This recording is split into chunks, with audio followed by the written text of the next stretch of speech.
puedes venir a ti en esta mañana, como tu pueblo, como tu iglesia, aquí donde estamos. Tus hijos, tus escogidos, por gracia. Señor, que hoy nos reunimos para abrir tu palabra y recibir lo que tú tienes acá. En el nombre de Jesús. No somos nosotros, sino eres tú. Nosotros no somos, sino eres tú. Tú eres el Señor, tú eres nuestra salvación, tú eres el dueño de la iglesia. Donde quiera que hay un miembro de este cuerpo universal, en el mundo entero, de cualquier raza, de cualquier nación, de cualquier tribu, de cualquier lengua, no somos nosotros, eres tú. Y te damos la gloria en esta mañana.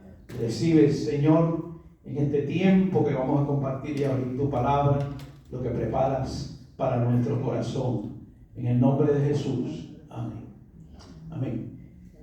El pueblo de Dios del Antiguo Testamento, todos lo sabemos, porque hemos estudiado la Escritura y por años hemos oído muchos mensajes, si es que hemos oído, de que el pueblo de Israel era el pueblo escogido de Dios en el Antiguo Pacto, y que fue ese pueblo que salió de Egipto de casa de servidumbre y estuvo 40 años dando vuelta en el desierto hasta que entró en la tierra prometida, y después continuaron hasta que llegaron a lo que es hoy día toda esa zona de allí de Jerusalén.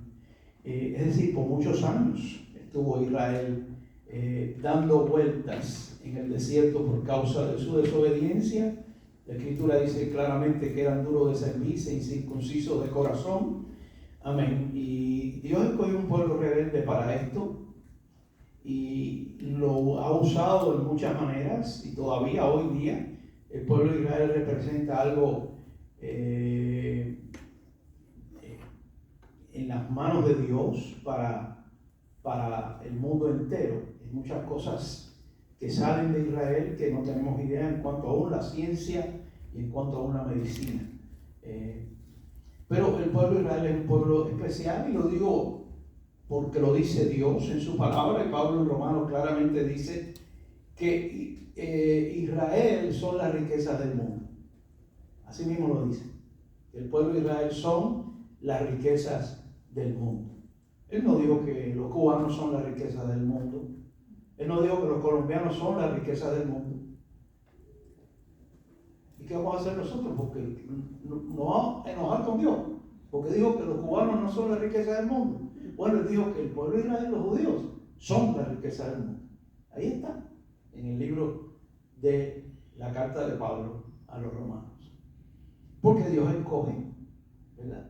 Ese va a ser el gran tema del día 29. Hay muchas cosas que Dios nos va a dar ese día. Jesús dijo: mis ovejas oyen mi voz y yo las conozco y me siguen. Mis ovejas, después él habla en el capítulo 10 de Juan: también tengo otras ovejas que no son de este redil, aquellas debo de traer y oirán mi voz, y habrá un pastor y habrá un rebaño. Mis ovejas, hablando de las ovejas del pueblo de Israel, después habla de las ovejas, los gentiles, es decir, del pueblo gentil.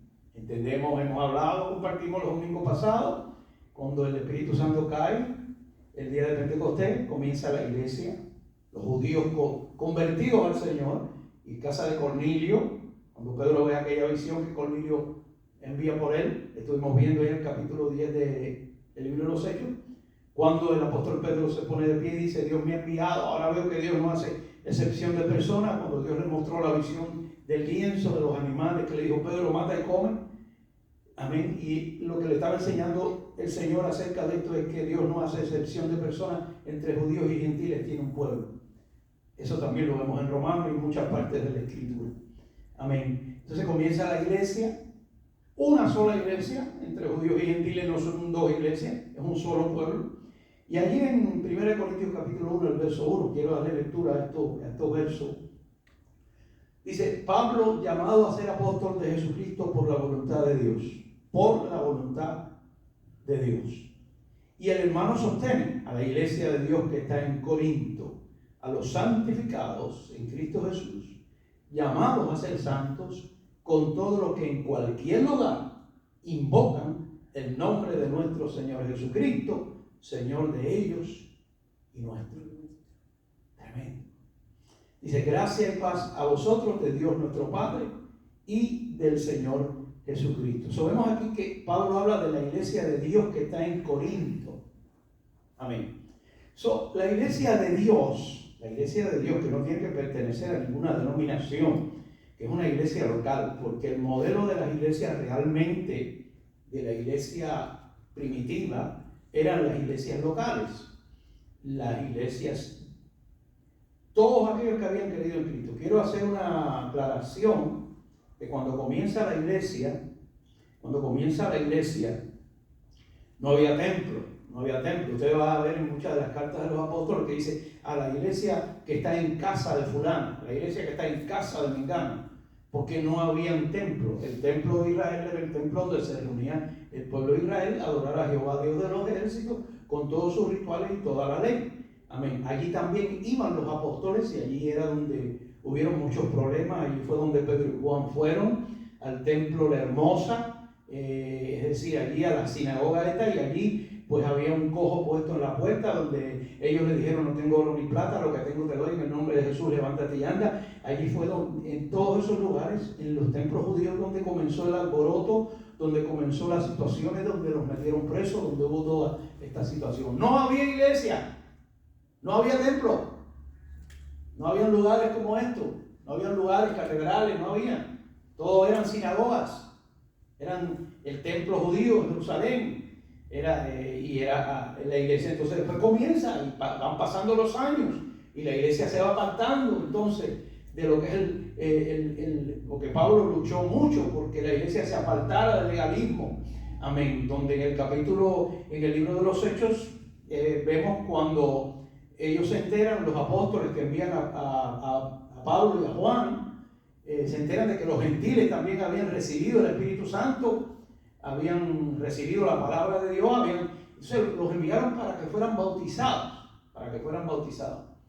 Y dice la Escritura claramente que cuando ellos vieron aquello se quedaron atónitos, como que sobre los gentiles también se derramara el don del Espíritu Santo, es decir, la salvación. Y entonces dice que no les impusieron más nada, que se apartaran de los ídolos de ahogado y de sangre, y que por lo demás la pasaran bien. Amén. No hubo más imposición sobre la iglesia. Bueno, los años pasaron y sabemos que la iglesia ha puesto muchas imposiciones dentro de la iglesia. Uno de los trabajos del pastor no es imponer cosas en la iglesia ni meterse en la vida de ningún miembro. Hay miembros de la iglesia que le encanta eso, de que el pastor se meta en la vida de los miembros y averigüe todo el chisme y el pecado de lo que los miembros están pasando. Eso no es bíblico, eso no está en la Escritura. Amén. Aquí cada uno llevará su propia carga y cada uno dará cuenta a Dios de lo que ha hecho con lo que ha oído y con lo que Cristo ha hecho con él. Eso es importante. El ministerio de la iglesia, ya me metí por un lado que voy a seguir, ¿ok? El ministerio de la iglesia está puesto para bendecir a la iglesia cuando la iglesia quiera ser bendecida. Es decir, hay hermanos y esto tiene que ver con los matrimonios, tiene que ver con esto, porque dentro de la iglesia hay mucha psicología metida. Hay muchas cosas que en realidad no son de Dios, la han agarrado del mundo y la han puesto en la iglesia. No son de Dios. Y yo nunca voy a estar de acuerdo con eso, jamás en la vida. Amén. Yo estoy de acuerdo yo creo que la Escritura liberta al cautivo, sana al enfermo, y es la palabra de Dios la que hace la obra. Si la palabra de Dios no hace la obra contigo, no sé. Entonces, no sé, porque supuestamente, según yo entiendo la palabra, la Escritura es para el creyente, para el que cree. Y supuestamente, según yo veo en la Escritura, amén, todo aquel que es hijo, Señor dice, el que me ama, mi palabra guardará, y mi Padre le amará, y vendremos a ver. Lo demás tú es carne, lo demás que tú estás lleno de ti. Como en inglés se dice, you are full. Estás lleno. Cuando nosotros pensamos que los sistemas del mundo nos pueden arreglar la vida, es que estamos llenos de nosotros mismos. No hemos visto lo que Dios dice. Porque el pecado no nos deja, la maldad no nos deja, la inconsistencia espiritual no nos deja. Somos muy carnales. Nos parecemos al dragón, al enano del oro de Rin. No sé si Alfredito vio esa película. El enano del oro de Rin, cuando entró dentro del castillo y vio todo el oro aquel que había, no, es una película, es una de las mejores películas. Yo lo he visto como, sí, yo las he visto. Y cuando el enano aquel, porque son una descendencia de gente pequeña, ¿no? Y él era el rey de eso. Bueno, la historia, cuando él entra ahí adentro y ve aquellas montañas de oro y de diamantes y todo, le cambió el corazón totalmente. Se volvió malo, se volvió egoísta. Y el dragón hablaba con él. ¿Sabe que el dragón representa a Satanás? Amén. Y eso es lo que nos pasa a muchos de nosotros. El corazón va cambiando. Va cambiando. Pablo lo dice en Corintios. Pablo le dice a la iglesia: temo que como la serpiente con su astucia engañó a Eva, y eso fue lo que le pasó al enano. Dice: vuestros sentidos sean desviados de la sincera fidelidad a Cristo. Temo que el diablo con su astucia engañó a Eva, usted también se ha engañado. Y eso es una de las cosas por las cuales el pastor tiene que repetir, ir a la escritura, ir a la doctrina, ir a la enseñanza. Amén. En este tiempo, este es el tiempo de las iglesias. Yo estaba oyendo, venía oyendo una programación, y está hablando la apóstola, que es la esposa del apóstol. Y una de las cosas que empezó a hablar ya desde que empieza, porque todo el mundo está entrenado al asunto del dinero. Amén. Y dice: esto es una plataforma donde usted, y entonces empieza a hablar del dar. Amén. El dar es la obra del Espíritu Santo en nuestra vida. Y es bíblico lo que Dios establece. Pero la psicología que ellos usan, la filosofía que ellos usan, es lo mismo que usa el mundo. Y entonces se usa la escritura, porque Satanás conoce la escritura. Y Satanás usa la escritura también. Pero hay que saber por dónde viene eso. Y hay que tener discernimiento espiritual para saber. Y ella hablando muy bonito, porque en realidad todo eso tiene un carisma, un llamado, tú sabes, al corazón de aquel que está como el enano dentro del castillo con el dragón, viendo el oro y las montañas de oro. Y la plataforma es para que usted sea un buen dador, y ahí empieza. Gloria a Dios. Digo, bueno, bien, si yo invito a esta gente a la iglesia, capaz que la iglesia, mira, muchachos, es así. Porque toda doctrina apostólica de hoy, toda doctrina que viene, todas estas doctrinas son pelagianas y arminianas. Todo esto que viene de estos apóstoles de hoy tiene que ver con el dinero. No hay un mensaje apostólico de hoy que no tenga que ver con el dinero. Que no tenga que ver con el dinero. Todo tiene que ver con el dinero. Y entonces, pastor, la Biblia habla de dinero, claro que sí. Pero el corazón del creyente se llena de glotonería y se llena de mentira, cuando en realidad no estamos. Porque el dar es la obra del Espíritu Santo en nuestra vida. Es la obra de Dios en nuestra vida. Y el día que estemos delante de Dios, la Escritura es clara cuando dice: todos compareceremos ante el tribunal de Cristo. Todos los creyentes. El tribunal ese no es para el impío. El tribunal ese es el de Cristo. Ya estamos allí. Ese no es el trono blanco. Todo. Y Dios juzgará allí nuestra vida, en el sentido de que, hermano, allí, usted le toca allá. Usted, hermano, usted va allá. Ahí sí que no hay fallo. Así que ahí sí que no hay. Hermano, a Dios no se le puede engañar. Y ese día, la Escritura dice que seremos conocidos, ¿verdad? Es decir, le veremos. Cuando nosotros estemos en el tribunal, allí no hay mentiras. Allí un creyente no puede ir delante del Señor y decirle una mentira. Allí no hay mentira, porque todo será verdad. Nada que haya entrado al cielo puede traer mentira, porque el cielo se daña. Amén. Cuando estemos en el tribunal de Cristo, eso va a ser tremendo allí, porque allí no hay manera. Nosotros podemos engañar al pastor, decirle una mentira al pastor, por ende se la dicen a veces. Amén. Lo que pasa es que la iglesia, muchos de los miembros no saben que cuando un miembro dice una mentira, el pastor la sabe. Y no es porque es adivino, es porque la sabe.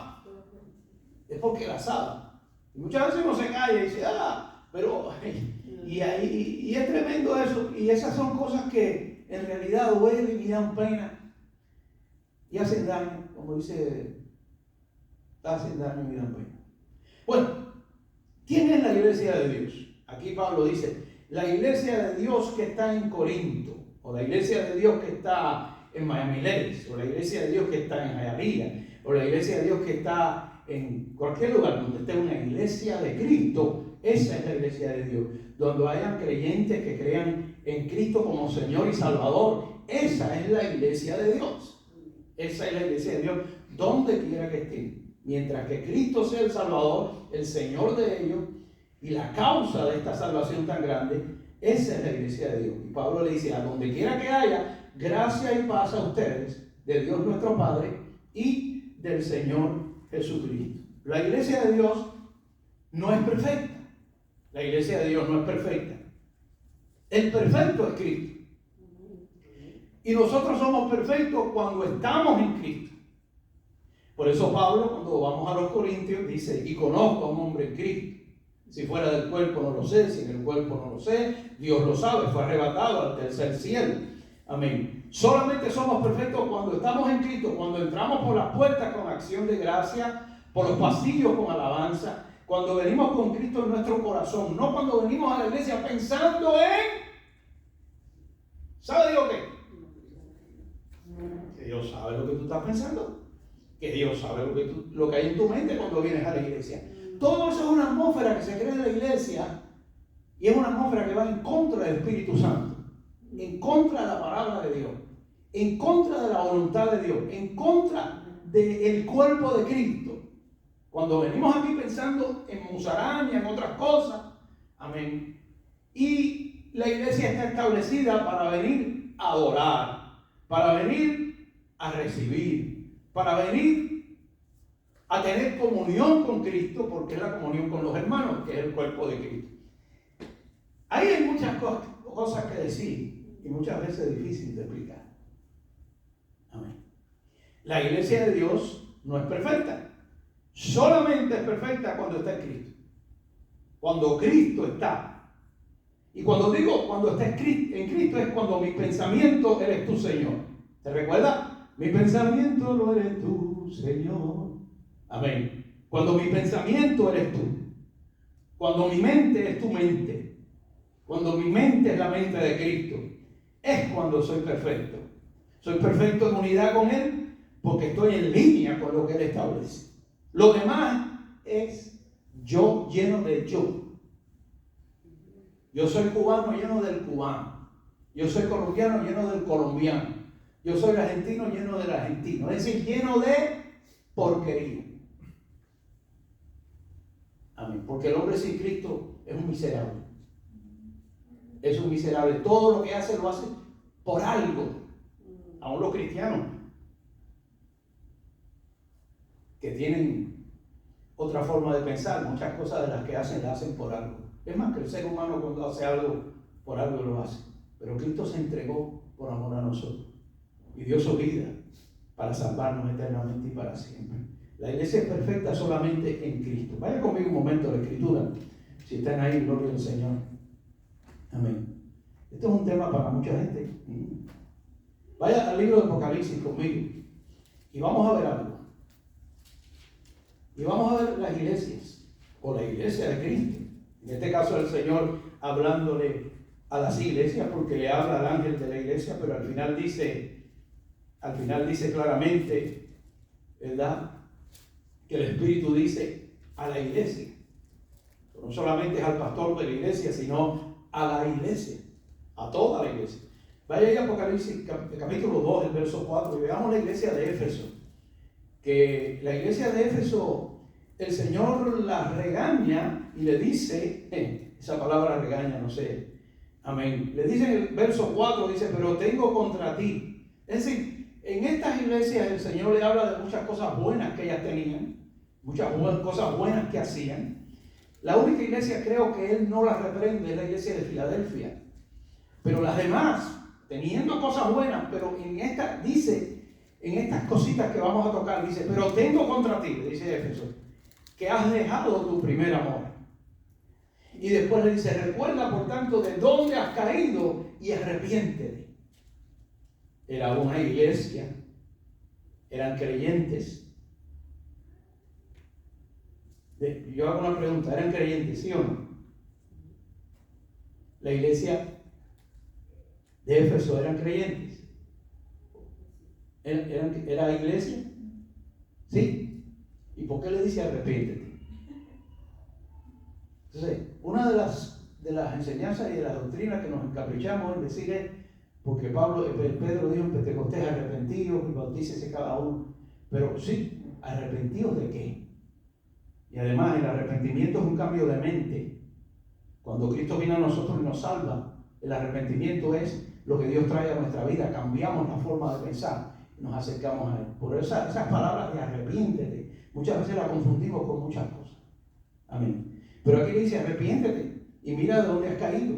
Dice, recuerda por tanto de dónde has caído y arrepiéntete y haz las primeras obras.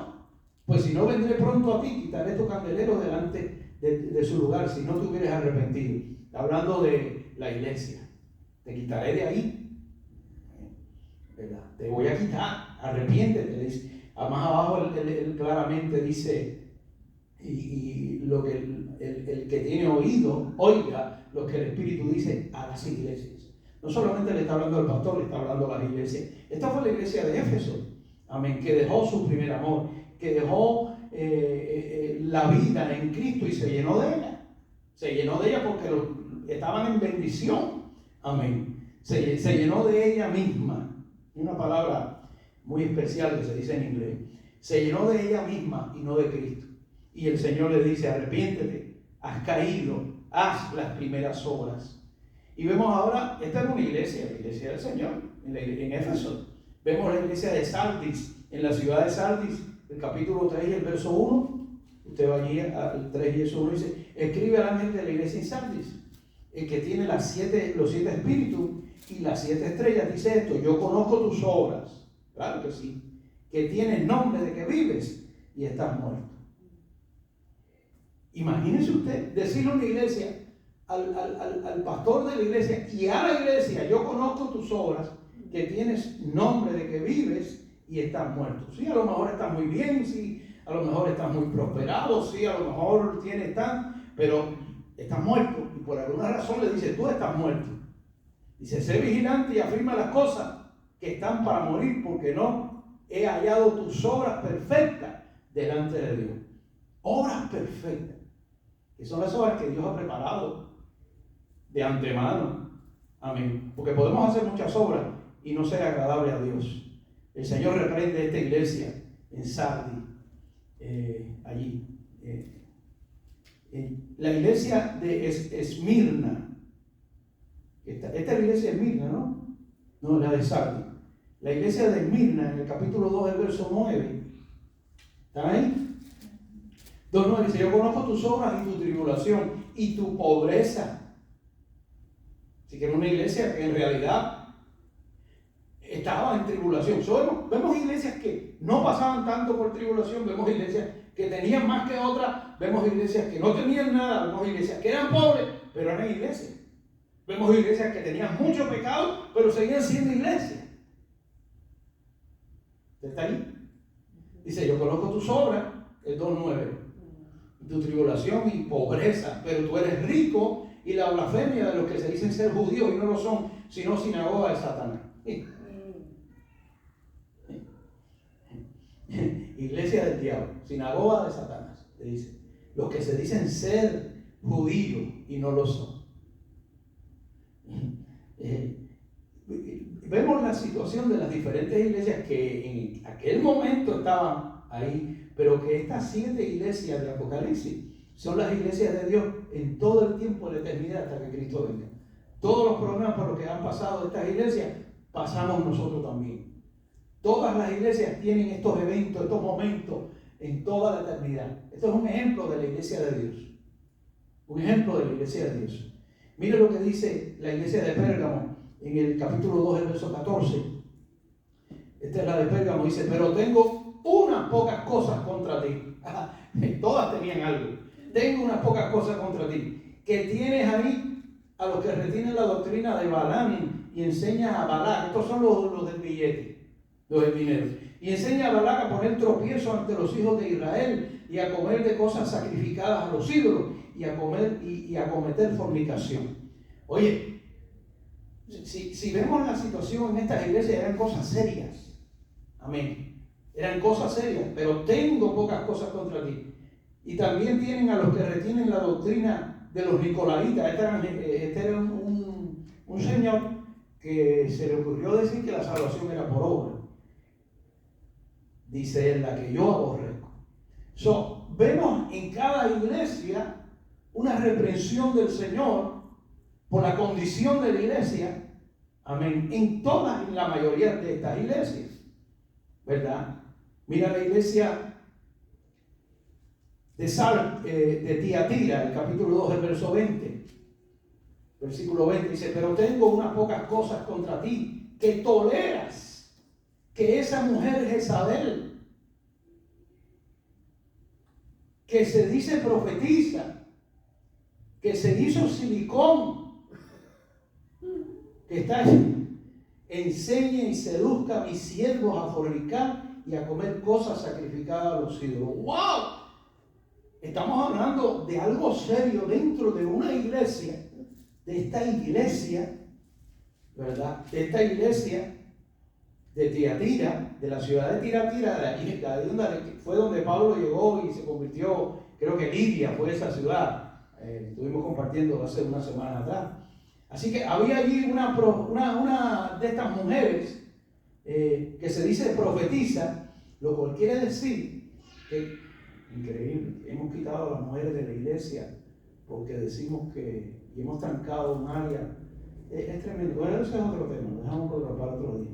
Y esta mujer que supuestamente dicen que era profetisa, tenía el nombre de la reina Jezabel, esta que le quería arrancar la cabeza a Elías, que se dice profetiza, enseña y seduzca, es decir, enseñaba a los hermanos de la iglesia y seduzca a mis siervos a fornicar, es decir, a los siervos, a los que estaban a cargo, a fornicar y a comer cosas sacrificadas a los ídolos. Y ellos parece que entraron en esto. Eso era peligroso y el Señor se lo llevaba. Era la iglesia de Sardis. Tremendo. Tremendo. Estas iglesias continúan en el transcurso de la eternidad hasta que Cristo venga. Estas cosas suceden. Y aún más cosas que estas suceden. Tanto es así que en la iglesia de Corintio había uno que tenía la mujer del padre. Lo que pasa es que son cosas que no tocamos y no profundizamos y no hacemos porque, ay pastor, mucha gente se ofende cuando la verdad de Dios, la palabra de Dios es poderosa y es tremenda. La iglesia de Filadelfia, yo creo que fue la iglesia más que vaya, no le vi a la iglesia de Filadelfia. Ahí en el versículo 8 dice, yo conozco tus obras. He aquí he puesto delante de una puerta abierta, la cual nadie puede cerrar, porque aunque tienes poca fuerza, fue lo que le dijo, tienes poca fuerza. No sé si eran pocos miembros, no sé si era poco dinero, no sé si era poca gente que lo apoyaba, no sé lo que era. Aunque tienes poca fuerza, has guardado mi palabra. Eso es lo que Dios quiere. Y eso es lo que Dios quiere de ti y de todo aquel que cree. Has guardado mi palabra y no has negado mi nombre. Y vemos que la iglesia de Filadelfia, posiblemente entre todas las iglesias, era la que tenía poca fuerza. Y el Señor le dice, lo más grande es esto, que no has negado mi palabra, que no has negado mi nombre y has guardado mi palabra. Es tremendo. La Odisea, en el capítulo 3, del verso 15, la iglesia de la Odisea, oye lo que le dice, en el 15 dice, yo conozco tus obras. ¿Conocerá el Señor las obras nuestras? Conocerá el Señor lo que hacemos. Conocerá el Señor si lo hacemos de corazón. Conocerá el Señor nuestra hipocresía, nuestra sinceridad. Conocerá el Señor si le queremos agradar a Él o queremos agradar al mundo. Hermano, conocerá el Señor, porque si en realidad pensamos que no, es que ni tenemos fe, ni somos creyentes, ni convertidos. Pero yo como creyente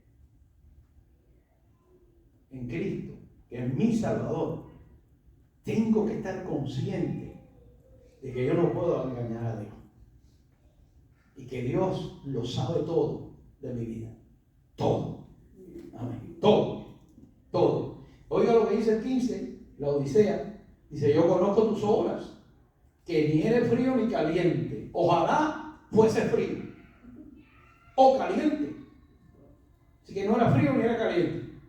Pero por cuanto eres tibio y no frío ni caliente, te vomitaré. ¿De dónde? De mi boca. Porque tú dices, yo soy rico y me he enriquecido y de ninguna cosa tengo necesidad. Y eso es lo que pasa cuando uno tiene. Cuando la iglesia depende de lo que tiene. Porque no vive ya por fe, vive por lo que tiene. Amén. No tengo necesidad y no sabes que tú eres un ¿qué? Oh, desventurado, miserable, pobre, ciego y desnudo. Así estaba el enano con el dragón dentro de la castillo. Era un miserable, un pobre, un ciego y un desnudo. Y esta era una iglesia. ¿Usted está ahí conmigo? Y esta era una iglesia. Si vamos a jugar a las iglesias por tamaño, por membresía, miremos que aquí habían tamaño y membresías pequeñas, y habían iglesias pudientes, y habían iglesias no pudientes, y habían iglesias que tenían más pecado que otras, y habían iglesias que el Señor reprende más que otras, y esta iglesia es la iglesia de Dios. Es la iglesia de Dios, de gente imperfecta, de gente pecadora, de gente cargada de maldad, que ha creído en Cristo, porque Dios le ha placido. Esto es tremendo. Aquí hay mucha tela que cortar, muchas cosas que decir, y muchas veces difíciles de explicar, porque muchos se hacen tardos para oír. 7 iglesias de todos los tiempos, una iglesia teniendo tanto, estas palabras son fuertes. Desventurado, miserable, pobre, ciego y desnudo. Por tanto, yo te aconsejo que de mí compres oro refinado en fuego. ¿Qué querrá decir eso? Wow. ¿Sabe cuando el apóstol Pablo en Corintios habla de las piedras preciosas, de la madera, del heno y la hojarasca, que cuando viene el ciclón y el viento se las lleva? Lo que no puede llevarse es el oro y las piedras preciosas que se refinan, pero eso es lo que está en el corazón del creyente. El verdadero creyente lo que tiene adentro es oro y piedras preciosas. Satanás no puede con él. Satanás no puede con él. El avalanche del diablo contra un creyente no puede con él jamás. El creyente que tiene a Cristo, en Cristo, que ha sido fortalecido con todo poder, cuando el enemigo se avalancha contra él, la guerra es fuerte, pero Satanás no puede contra él, porque más grande es el que está en él que el que está en el mundo. Y lo que sucede es que se agiganta, como le llaman allá al Señor, el poderoso gigante. Se agiganta el creyente en medio de una batalla espiritual, de una guerra en contra del mal, de una guerra en contra de la injusticia, de una guerra en contra de la maldad, de una guerra en contra del pecado. Hay un crecimiento en la vida del creyente, hay una justicia dentro del creyente, hay una verdad poderosa dentro del creyente que solamente ha sido puesta por el Espíritu Santo en la vida de uno. Amén. Si ustedes entienden y han oído lo que yo estoy diciendo, no estoy mirando para las sillas que están vacías. Amén. Si ustedes han oído algo, ustedes pueden ver ahí claramente de que las iglesias estas, las 7 iglesias de Apocalipsis, son iglesias con defectos, son iglesias con pecados, son iglesias con problemas, son iglesias que algunas se creían algo grande, pero habían dejado la verdad. Otras eran más pobres y más necesitadas, pero habían guardado la palabra. Ahí las vemos, las diferentes iglesias. Pero eran la iglesia de Dios. Y en ningún momento el Señor las reprende porque son de Él. ¿De quién es la iglesia? Mía. Aquí nadie es indispensable.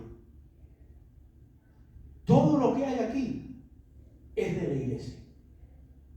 Todo lo que he guardado ahí es de la iglesia.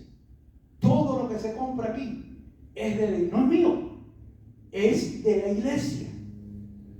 La iglesia es la dueña de todo lo que hay aquí. Es la iglesia la que establece esto aquí debajo del sol. Amén. Aquí no hay nada que sea del pastor. Aquí no hay nada que sea de la hermana allí. Aquí no hay nada que sea de Jesús. Aquí no hay nada que sea de Mira. Aquí no hay nada que sea de Alcide. Aquí todos somos de todos. Todos somos de Cristo y Cristo de Dios. Todos somos de todos. Todos somos un cuerpo. Pero la iglesia, que es un cuerpo en Cristo, que tiene a Jesucristo como su Señor y el dueño de la iglesia, que fue el que constituyó. ¿Quién es el dueño de la iglesia, hermano? ¿Quién es el dueño de la iglesia? Fredito. La hermana Yari. ¿Quién es el dueño de la iglesia de Cristo? ¿Quién es el dueño de la iglesia? ¿Quién resucitó de los muertos y hasta el día de hoy la iglesia no hay quien la pare? ¿Quién es el dueño? Cristo. Entonces Cristo nos deja un legado, nos deja un pacto, nos deja una palabra para que nosotros, la iglesia de Dios, donde quiera que está, en el mundo entero, nos regamos por esto. Entonces cuando empezamos a reírnos por esto, algunos saltan como el saltaperico. Usted sabe, el saltaperico es la matica esa, que usted la coge y usted la pone en el agua ahí y brinca. ¡Pic! ¡Pic! Una semillita, ¡pic! Brinca. Y hay creyentes que cuando la palabra le pica, brincan. Brincan. El creyente que cuando la palabra le pica, brinca. Bueno, esta gente tenía que brincar porque el Señor los reprendió a todos. Pero cuando el Señor nos reprende, lo mejor que hacemos es darle gracias a Dios y arrepentirnos. Arrepentirnos, darle gracias a Dios, arrepentirnos. Nosotros podemos correr. Nosotros podemos hacer lo que nos dé la gana porque en realidad tenemos un libre albedrío. Eso es algo que tenemos que mirar. Tenemos un libre albedrío. Usted salga de aquí, usted puede ir a comer donde le dé la gana. A usted el Señor no le va a decir, no, hermano, así, usted tiene que ir a comer a Taco Bell. No. Usted va a comer con Alfredito o almorzando donde usted quiere. Porque me gusta esto, aquello, lo otro. La hermana es igual y todos nosotros, yo lo mismo. O camarones o lo que sea. Porque usted tiene libertad para escoger. Y en esa libertad, su vida, oiga lo que voy a decir, su vida está encerrada en pecado. Y Pablo lo dice claramente.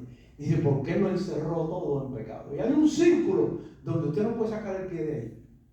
Hay un círculo ahí donde usted está metido ahí adentro. Sea el mundo, o sea usted está metido ahí adentro. Y todos fuimos encerrados en pecado. Pero cuando venimos a Cristo, la palabra dice claramente que Él nos libertó del pecado. Y ahora sí somos libres. Y las consecuencias de las cosas que hacemos están ahí. Y afectan no solamente nuestra vida, sino la vida de los que están al lado de nosotros. Porque el pecado tiene consecuencias no solamente de uno mismo, sino de los que están conmigo, de mi familia, de mi mamá, de mi papá, de mis hijos, de mi esposa, de mí. Son consecuencias, sea usted mujer o sea hombre. El pecado tiene consecuencias en toda el área de su vida. No es que usted peque y que usted... No, hay consecuencias. Por eso el hermano que anda mal en la iglesia tiene esas consecuencias. Porque no hay un fluir de Dios en la vida de los hermanos que andan con la mente llena de ellos mismos. De ellos mismos.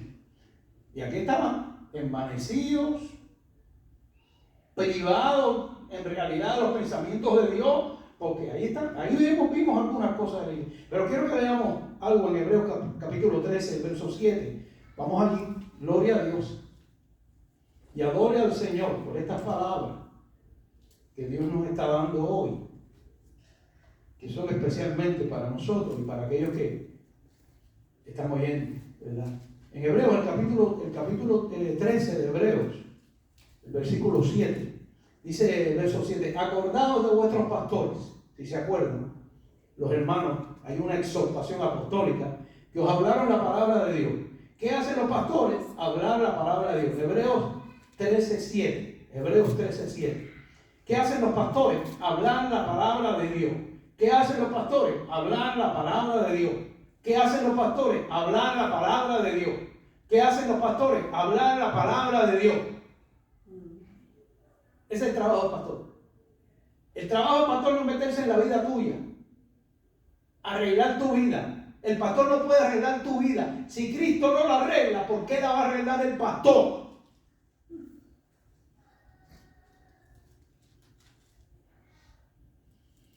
Acordado vuestros pastores que os hablaron la palabra de Dios, considera cuál haya sido el resultado de su conducta. Imita su fe. Y después dice, Jesucristo es el mismo ayer, hoy y por todos los siglos. Él no cambia. Es decir, hay una exhortación aquí apostólica, amén, a que entendamos que el trabajo pastoral es hablar la palabra de Dios y que consideren el resultado de su conducta. No que el pastor sea un delincuente, un sinvergüenza, un degenerado, amén, sino que la palabra de Dios es Dios. Y dice en el verso 17, ¿qué dice? Dice, obedecer a vuestros pastores y sujetaos a ellos. Y ahí viene tremendo problema. Sujetados a ellos, porque ellos velan. ¿A quiénes nos sujetamos? A los pastores que hablen la palabra de Dios. Porque para yo sujetarme a un pastor, él me tiene que enseñar la palabra de Dios. Porque la autoridad no está en el pastor, la autoridad está en la palabra de Dios. Amén. La autoridad que tiene el pastor la tiene por la palabra de Dios. No porque él es algo y que la unción y que es un apóstol, que es un arcángel y que tiene los dientes de oro. No es por nada de eso. O por el tamaño de la iglesia. No. Cuando uno se sujeta al pastorado, se sujeta porque ahí está la palabra de Dios. Y uno honra la palabra de Dios. Y uno... Es tremendo esto. Muchas cosas que decir aquí. No voy a alargar esto. ¿De quién es la iglesia y quién es el dueño? Lo dije. ¿Quién fue el que la hizo, la constituyó? La iglesia es de él. Y termino en Efesios capítulo 2, verso 14. Vamos a terminar allí. Amén. Efesios 2, 14. Vemos todas estas cosas de las iglesias de Dios a través de los tiempos. Amén. Y consideremos que somos débiles hombres. Y que hay una gran necesidad de nosotros de Cristo. Y más en estos tiempos tan difíciles. Y los que se avecinan. Efesios 2:14. ¿Están ahí? Dice, porque Él es nuestra paz. Jesucristo es nuestra paz. Que de ambos pueblos hizo uno. Efesios 2:14. Hizo uno. Derribando la pared intermedia de separación. Aboliendo en su carne las enemistades, la ley de los mandamientos expresados en ordenanza, para crear en sí mismo de los dos un solo y nuevo hombre, haciendo la paz, y mediante la cruz reconciliar con Dios a ambos en un solo cuerpo, matando en ella las enemistades. Y vino y anunció la buena nueva de paz a vosotros que estabais lejos, si los gentiles, y a los que estaban cerca, es decir, al pueblo de Israel. Porque por medio de él, de Cristo, los unos, los judíos, y los otros, los gentiles, tenemos entrada por un mismo espíritu. ¿A quién? Al Padre. Gloria a Dios. Estas son palabras poderosas que Pablo pone acá, que el Espíritu Santo nos da. Hay un solo pueblo de dos, que a través de ese sacrificio en la cruz, los dos pueblos tenemos entrada. Hemos sido sentados en lugares celestiales a través de esa sangre preciosa del Hijo de Dios. La idea de esta mañana era que entendamos que la iglesia de Dios está donde quiera que haya un creyente, y que la iglesia de Dios no es perfecta al no ser que tenga Cristo. Y que la perfección nuestra viene a través de Jesús, cuando Él es nuestro pensamiento, cuando en Él vivimos, nos movemos y somos, como dice la Escritura, porque fuimos creados por Él para vivir en Él, movernos en Él. Como dice el apóstol Pedro, mas nosotros somos real sacerdocio, nación santa, pueblo que adquirido por Dios, para anunciar virtudes de aquel que nos llamó de las tinieblas a su luz admirable. Amén. La iglesia perfecta es la iglesia en Cristo. La iglesia perfecta no es la iglesia grande. La iglesia perfecta no es la iglesia chiquita. La iglesia perfecta no es la iglesia que no peca. La iglesia perfecta no es la iglesia que peca. La iglesia perfecta es la iglesia en Cristo. La iglesia que cuando falla, viene a Jesús. La iglesia que cuando viene a Jesús. La iglesia que cuando pasa por tribulación, viene a Jesús. La iglesia que cuando está bien, viene a Jesús. La iglesia que levanta a Cristo como su Señor y su Salvador. A Él sea la gloria. Vamos a orar. Gloria a Dios. Alabado su nombre. Gracias, Padre. Gloria a Dios. Gloria a Dios. Gloria a Dios.